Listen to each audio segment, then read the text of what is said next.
이번 주 대선판을 뜨겁게 달군 여야 대선 후보들의 한마디를 들어보는 시간, 주간 대선 말말말입니다. 이번 주는 여야 모두 대선 한복판에 돌출한 가족 리스크를 돌파하기 위해 안간힘을 쓴 한 주였습니다.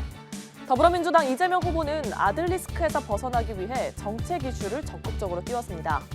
특히 소상공인 보호 7대 공약을 발표하며 자영업자 표심 잡기에 열을 올렸습니다.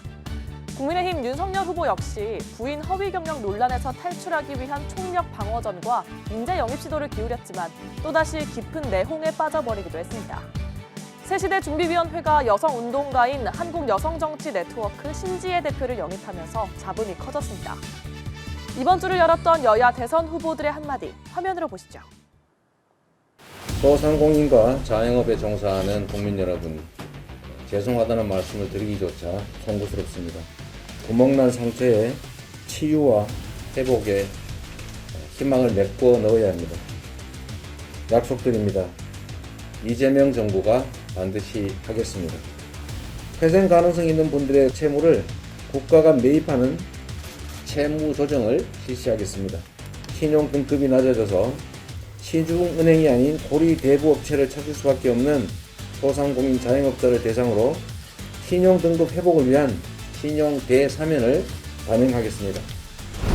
신지혜 씨가 또 이렇게 동참을 하게 되니까 더욱 든든하고, 기존의 국민의힘과 그 생각이 다른 분들이 이렇게 많이 와가지고 이게 정체성이 좀 흔들리는 거 아니냐, 뭐 이런 얘기들도 많이 저한테 합니다만은 전 그렇게 생각하지 않습니다. 과거 상당히 좀 진보적인 진영에서 이렇게 활동을 해 오셨는데, 대화를 해보면은 국민의힘에 계신 분들하고 큰 차이가 없어요. 조금씩 다른 게 있을 뿐인데, 그런 선입견이나 이런 것을 저희가 걷어내고. 이재명, 윤석열 후보는 연일 가족 문제로 허리를 굽히면서 자기 자신의 문제는 구렁이 담 넘어가듯 하고 있습니다. 두 후보는 서로 내로남불 처지이니 책임 공방으로 대충 타고 넘어가자, 이렇게 묻게라도 한 것입니까? 다시 한번 두 후보에게 강력히 촉구합니다. 국민을 우롱하는 것이 아니라면 특검이냐 사퇴냐 둘 중에 하나를 선택하십시오. 더불어민주당 이재명 후보는 정의란 무엇인가의 저자 마이클 샌델 교수와의 대담에서 실질적 공정을 만드는 게 정치의 역할이라고 말했습니다. 하지만 정의당 심상정 후보는 이 후보가 부동산 세금들을 낮추겠다며 집부자 편에 서고 있다고 비판했습니다. 한편 국민의힘 윤석열 후보는 코로나19 재유행은 대통령의 오판이 부른 참사라고 질타했는데요. 같은 날 국민의당 안철수 후보는 1년 9개월 만에 다시 코로나19 선별진료소에서 의료봉사에 나섰습니다. 영상으로 보시겠습니다. 결국은 사회 힘든 곳은 더 많이 배려한다. 더 짧은 곳은 더 길게 지원해준다. 라고 하는 게 바로 정치의 역할이라고 생각합니다. 그러니까 개인적 영역에서는 경쟁 자체가 무한하게 단일한 기준에서 일어나지만 정치는 자원을 재분배하는 권한을 갖고 있기 때문에 그 경쟁의 룰에서 실질적 평등이 가능하도록, 형식적 공정이 아니라 실질적 공정이 가능하도록 하는 그런 배려를 하는 게 바로 정치의 역할이 아니겠냐, 그런 생각을 이제 하게 됐습니다.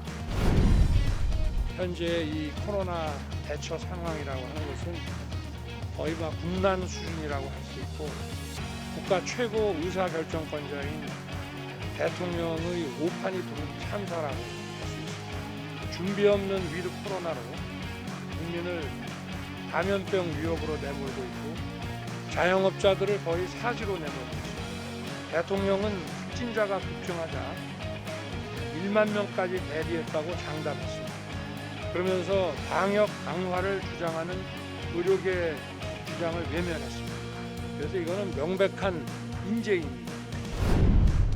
이재명 후보의 국민은 도대체 누구인가? 집부자들만 국민인가? 이재명 후보의 실용은 도대체 무엇을 위한 실용인가? 표만 되기만 하면은 오랫동안 지켜왔던 원칙과 소신도 헌신짝처럼 내버리는 것이 실용인가? 묻지 않을 수 없습니다. 불로소득, 환수, 억강부약, 목청껏 외쳤던 그 소리는 어디 가고, 집부자 밤새에 지금 모든 것을 쏟아붓는 이재명 후보의 모습이 정말 안타깝습니다. 작년 3월 대구 동산병원에서 의료 봉사를 했던 게 얼마 되지 않은 것 같은데 벌써 2년이나 이렇게 전 대한민국이 고생하고 있다는 게 믿어지지가 않습니다. 제 작은 힘이라도 모아서 하루빨리 이것을 극복하기 위해서 저는 최선의 노력 다하겠습니다. 제 힘이 닿는 한 열심히 조금이라도 보탬이 되도록 하겠습니다.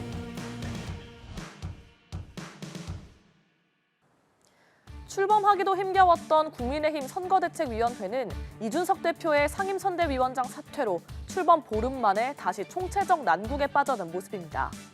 윤석열 후보는 흔들리는 선대위의 기강을 잡기 위해 김종인 총괄선대위원장에게 힘을 실어줬습니다. 더불어민주당은 국민의힘의 위기로 반사 이익을 노리려던 이 시점에 대장동 의혹의 핵심 인물이 또 스스로 극단적 선택을 했다는 소식이 전해지면서 난감해진 모습입니다. 정의당 심상정 후보는 이재명 후보의 책임은 없냐고 압박했습니다. 영상으로 보시죠. 사실 윤석열 후보님과 김종인 선대위원장께서 지금 현재 소상공인들이 겪고 있는 이 치명적인 위기 상황에 대해서 해법을 제시해 주셨습니다. 정치적 득실을 따지지 마시고 말씀하신 것처럼 책임 있는 자세를 취해 주시면 이 소상공인들이 정말 극단적 선택하는 이 슬픈 상황을 좀 더 빨리 또 쉽게 벗어날 수 있지 않을까. 개편보다 이 선대위가 좀 더 효율적으로 좀 운영될 수 있도록 좀 우리 김종인 위원장께서 총괄 선대위원장으로서 좀 그립을 더 좀 강하게 잡고 좀 하시겠다고 하고 저도 그렇게 좀 해달라고 또 말씀을 드렸습니다. 이준석 대표랑은 만나실 계획은 없어요? 가십시오. 검찰총장이 책임지고 사퇴하십시오. 대장동 사업의 진상을 밝혀줄 핵심 증인들이 연이어 극단적인 선택을 하는 불상사가 이어지고 있습니다. 그런데도 대장동 사업의 설계자라는 이재명 후보는 법적 검증을 회피하고 있습니다. 이 사태에 대해 이재명 후보의 책임은 없는가 묻지 않을 수 없습니다. 대장동 의혹 수사가 무력화되기를 기다리는 것이 아니라면 지금 당장 특검을 결단하십시오.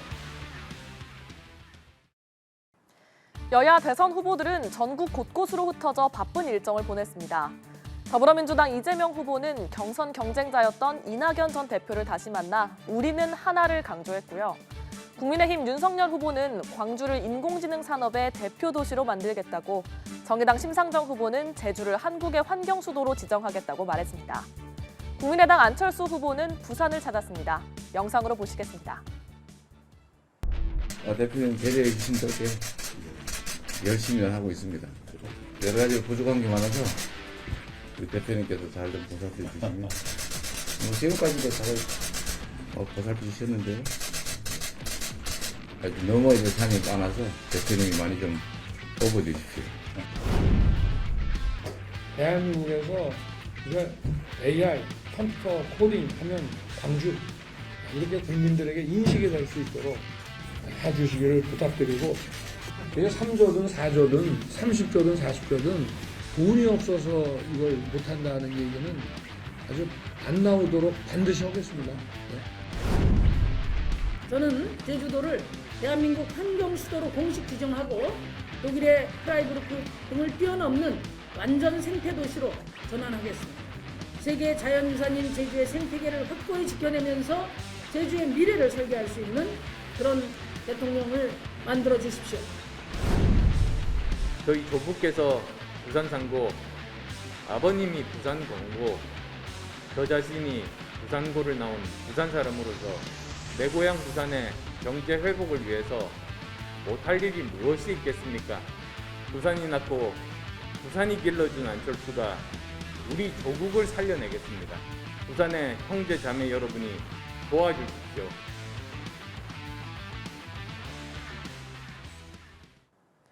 성탄절 전날이었던 어제 문재인 대통령이 임기 마지막 특별 사면으로 박근혜 전 대통령을 사면했습니다.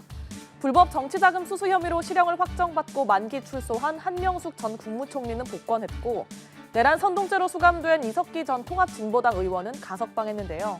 정치권에서는 조금씩 다른 입장들이 나왔습니다.